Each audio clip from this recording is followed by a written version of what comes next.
박사님 감사합니다.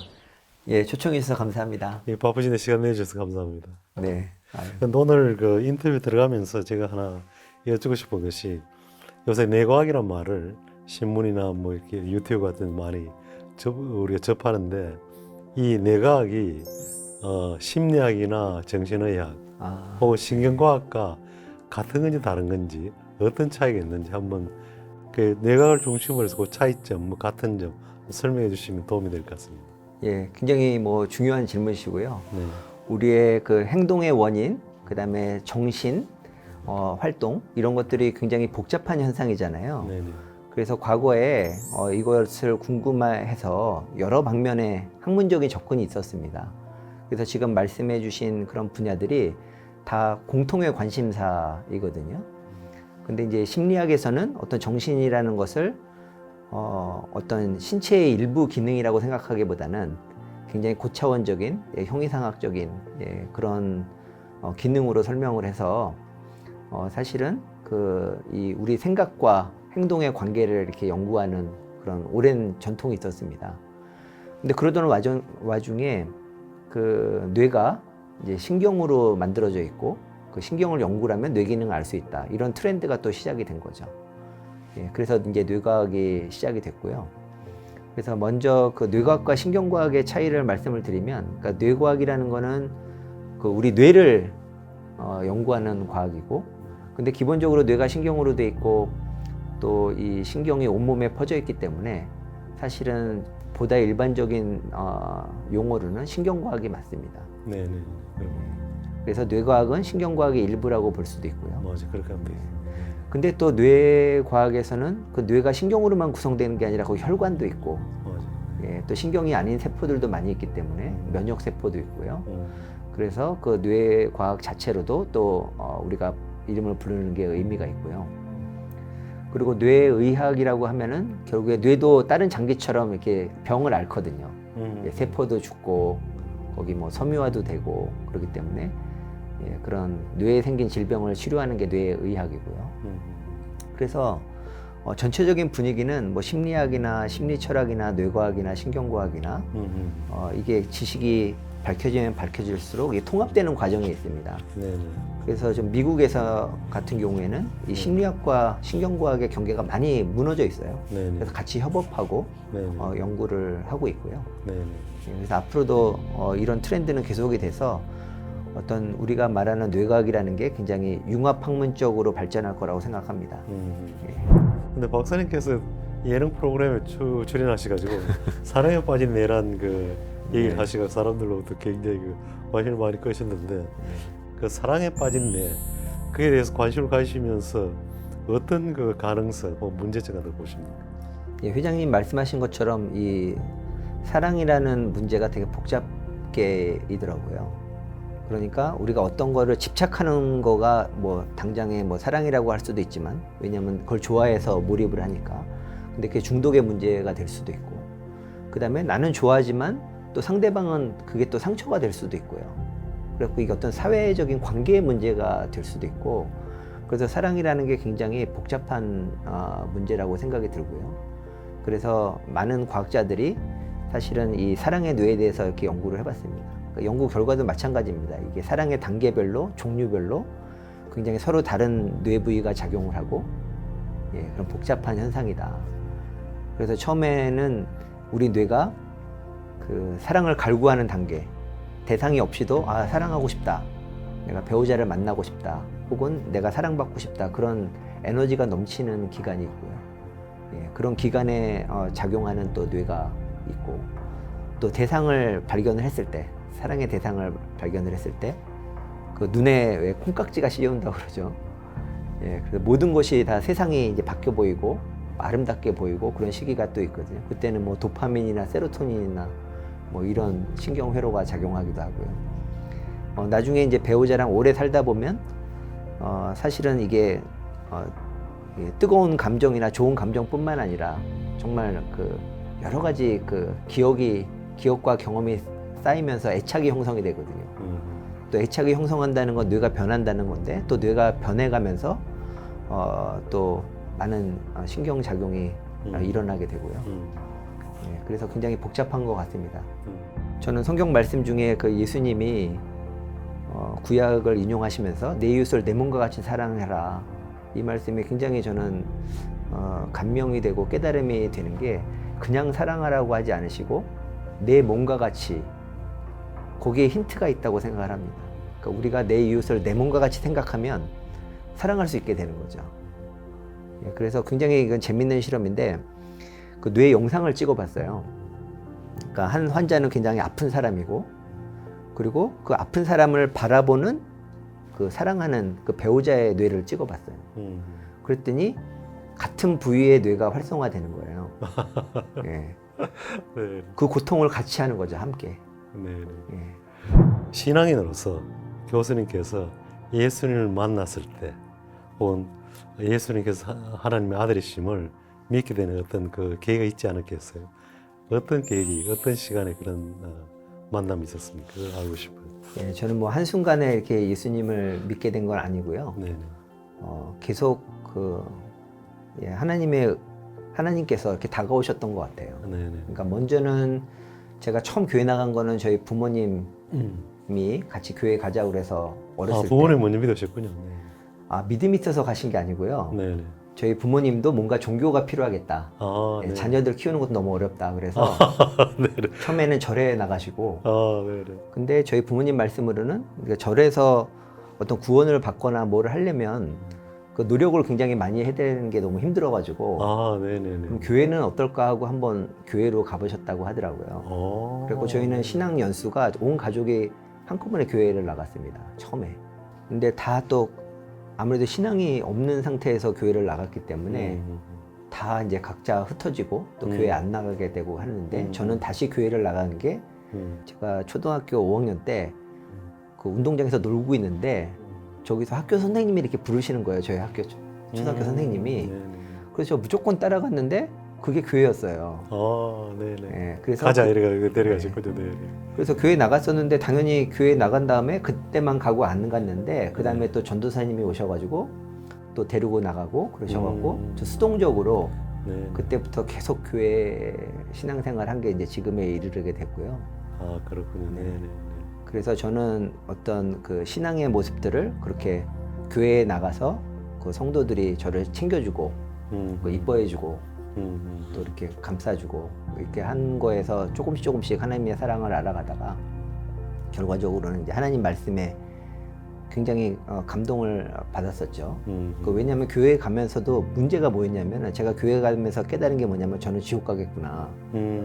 성경 말씀을 참 좋은데 내 마음속에 그렇다 그러면 나는 죄인인데, 그런 생각이 많이 들었었어요.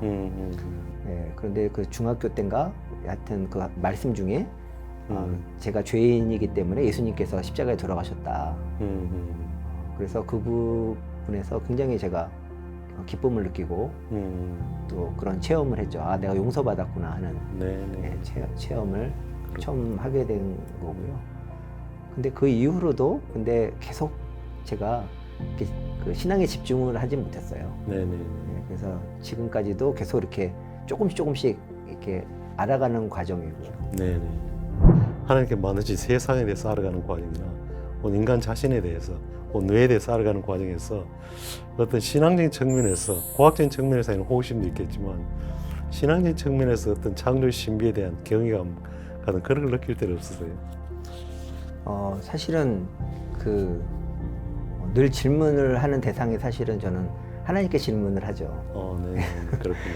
이걸 어떻게 이렇게 만드셨는지 질문을 하게 되면 저는 거기서 또 영감도 얻고 또 용기도 얻고, 왜냐하면 뭔가 저는 창조자가 있다는 거는 원인이 반드시 있다는 확신이잖아요.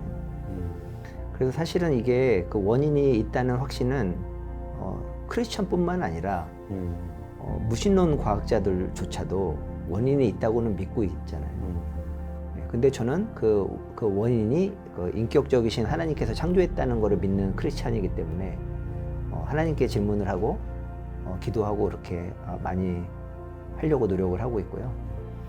그런데 그 신앙과 과학에 있어 그 어려움이라고 그럴까? 전 나름대로 딜레마라고 한다 그러면, 그 과학은 3인칭 시점이잖아요. 객관적이어야 되고 제가 개입하면 안 되는 그런 결론이 나와야 되잖아요. 근데 신앙은 1인칭이란 말이에요. 그렇죠? 내가 고백을 하고 내가 하나님과 교제하고 그런 과정이라서 이 두 가지가 굉장히 저는 힘들었어요. 그러니까 제가 이렇게 어떤 과학적인 사실을 제가 기도하고 영감을 얻어서 정말 하나님의 은혜라고 생각했는데 제가 논문에 하나님의 은혜를 쓸 수는 없잖아요. 그리고 사람들하고 얘기할 때도 객관적으로 얘기해야 되고 이게 늘 저한테는 딜레마였는데 요즘 와서 생각해 보면 그 1인칭과 3인칭을 좀 합쳐야 되겠다. 그걸 합치면 전지적 작가 시점이 되잖아요. 그래서 하나님의 관점에서 이게 하나가 될 수 있지 않을까 생각을 해서 요즘은 하나님의 관심이 무엇일까? 하나님의 관점에서는 이게 어떻게 우리가 이 세상을 바라봐야 되고 과학에 접근을 해야 될까? 이런 생각을 좀 많이 하고 있습니다. 요새 온 데이트 폭력, 맞습니다. 뭐 결혼하다 가정 폭력, 뭐 폭력 문제가 심각하잖아요. 사랑의 분노를 조절한다는 말씀을 하신 적이 있는데 그런 말씀을 연계해가지고 뇌과학이 잘 이렇게 활용이 되고 선용이 되면 그런 사회를 치료하는 개인적인 치료도 물론이지만 집단 치료에도 활용될 수 있지 않겠나는 그런 가능성이 느껴지는데 어떻게 생각하세요? 예, 저도 동의하고요. 요즘 폭력이 심각하죠. 근데 우리 뇌과학을 연구를 해보면 보통 우리가 뭔가 원인이 있어서 쟤 때문에 내가 화가 나고 이런 상황 때문에 내가 화가 났다고 생각하잖아요. 그런데 그 뇌과학이 말하는 거는 분노 에너지는 항상 미리 쌓여 있습니다. 그러니까 사실은 이게 동물적인 측면에서 보면은 그 위험이 나한테 왔을 때 내가 공격적으로 대응을 해야 되잖아요. 그러니까 언제 위험이 올지 모르기 때문에 늘 이런 공격적인 에너지를 쌓아놓고 있는 거죠. 예, 그 대표적인 게 왜 운전하다 보면 분노 지수가 상승하잖아요. 근데 그게 분노 지수가 상승한 게 아니고 원래 있었던 분노 에너지가 있는데 운전에 집중하느라고 그걸 통제가 잘 안 되는 상황인 겁니다. 예, 그래서 운전하실 때 정말 그런 그 모욕적인 그런 일을 겪으시더라도 그때 아 이게 뇌과학이구나 이렇게 생각을 해줬으면 좋겠어요. 그분이 나빠서가 아니라 아무리 선하신 분도 뭐에 집중을 하다 보면 그 에너지가 금방 나오게 됩니다. 그래서 어머니가 자녀들한테도 잘 참다가 어머니가 뭐 집중하고 있는데 다른 거에 집중하고 있을 때 자녀가 도발을 하거나 그렇게 하면은 갑자기 그 원하지 않는 말이 나가는 게 그럼 좀 도움이 되는 얘기네요. 예, 그 분노 에너지가 항상 쌓이기 때문에 네네. 우리가 그런 것들을 스스로도 이해하고 서로 좀 이해를 해줬으면 좋겠어요. 예, 그래서 보통은 분노가 분노를 일으키잖아요. 평소에 그 내가 기대했던 반응이 안 나올 때 내가 분노를 일으키게 되고 내가 분노를 하게 되면 그 사람이 또 그 분노를 받아서 또 분노를 하게 되고 이게 분노는 항상 상승작용을 하게 되는데 그리고 사랑의 존재를 신경과학으로 이렇게 잘 설명할 수는 없지만 정말 그런 신경회로가 있다고 생각을 하고 그런 신경회로가 있다고 하면은 저희가 의식적이지 않고 의식적으로 분노를 참는 게 아니라 좀 자연스럽게 그런 것들이 조절이 되고 선을 넘지 않는데 굉장히 중요한 역할을 하지 않을까 생각을 하고 있습니다. 박사님 젊으셨으니까 이제 길을 스스로 만들어 나가시고 스스로 이제 뭔가 모델이 없지 않습니까? 만들어 나가셔야 되는데 교수님이 앞으로 어떻게 자기를 모델해 나가실 생각이십니까? 개인 스스로 비전, 학문의 비전과 개인의 비전이 같이 가야 되는데. 네. 그래서 사실은 저는 그 과학을 시작할 때 그 학부 때 꿈이 있었어요. 뭐냐면은 정말 중요한 질문을 해보고 싶다. 이제 질문을 하고 저희가 과학을 해서 어떤 연구 성과가 나왔을 때 이게 정말 누군가에게는 도움이 됐으면 좋겠다. 네, 그래서 이게 학문적인 활동이 그냥 유희로 끝나는 게 아니라 정말 누군가에게 큰 도움이 됐으면 좋겠다. 그래서 제가 뇌질환 치료 연구를 많이 했는데요. 이제 현재 진행형이지만 제가 연구한 연구 성과, 특히 그 운동에 이상이 있는 파킨슨병이라든지 근긴장 이상증이라든지 그런 환자분들에게 좀 도움을 줄 수 있는 그런 역할을 할 수 있다 그러면 굉장히 그게 그 다음 제 꿈이 되겠습니다. 현재는 이제 내 과학 자체로 과학자로서 접근하고 계시지만 좀 더 하면 욕심도 생기지 않겠어요. 내 그렇죠. 의학자도 될 수 있고 내 공학자도 될 수 있고 실제 뭐 이렇게 해보고 싶은 생각도 들지 않으시겠어요? 그런 시도를 많이 하죠. 예, 근데 제가 다 할 수는 없고요. 네. 저는 요즘 그래서 많은 사람들을 만나는 게 굉장히 즐겁습니다. 그래서 앞으로 세계는 제가 다 할 필요가 없지만 같이 협력함으로 그 새로운 것에 대한 그런 학문이라든지 기술이라든지 그런 거를 제가 접할 수 있는 기회가 많이 생긴다고 생각을 합니다. 예, 그래서 앞으로 굉장히 저도 그 많은 젊은 과학자들이랑 상호작용을 하고 제가 또 배우고 또 제가 할 수 있는 부분을 서포트하면서 예, 그런 새로운 과학 영역으로 예, 계속 나갈 생각입니다. 근데 과학자로서 이렇게 살아오시면서 아까 뭔가 나름대로 지금 새롭게 하나하나 배워가신다는 그런 걸 말씀하셨는데 요새 제일 기도하는 가운데 말씀 읽는 가운데 묵상하면서 제일 새롭게 알아가는 점이 있다면 어떤 점이 있으세요? 요즘 그 하나님은 사랑이시라 예, 요한일서 말씀 네. 그다음에 하나님의 사랑에 대해서 좀 깊이 많이 생각을 하고 있습니다.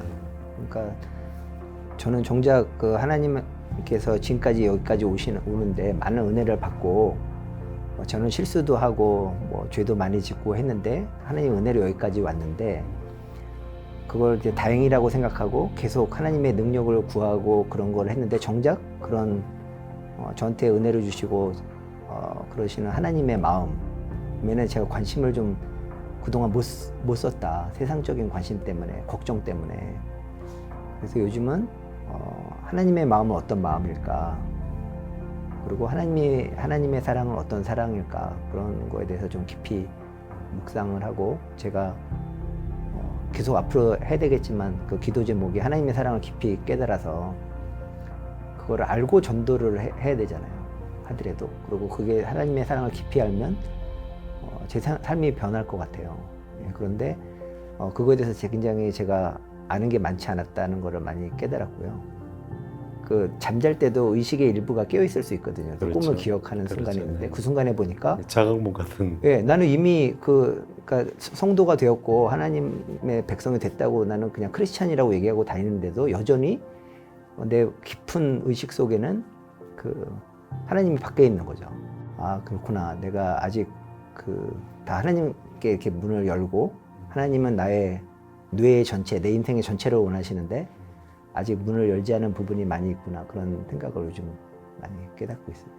그러니까 우리 뇌도 그 하나님 말씀과 하나님 계명과 명령으로 지배를 받을 때, 통치를 받을 때, 그래서 우리가 이 세상에 살면서 영원한 삶을 누릴 수 있다는 거예요. 나는 그것이 오늘 결론이 됐으면 좋겠어요. 네, 감사합니다. 그래서 과학자의 사명도 사실은 우리가 생각하는 눈에 보이는 세상을 넘어서 그 진실에 다가가는 게 과학자의 사명이고 네, 그 진실에 다가갈수록 더 하나님의 섭리와 은총에 더 다가가는 네, 그런 과학자들이 됐으면 좋겠습니다. 그렇죠. 하여튼 귀한 시간 주셔서 너무 감사합니다. 아유, 귀한 말씀 감사합니다. 감사합니다.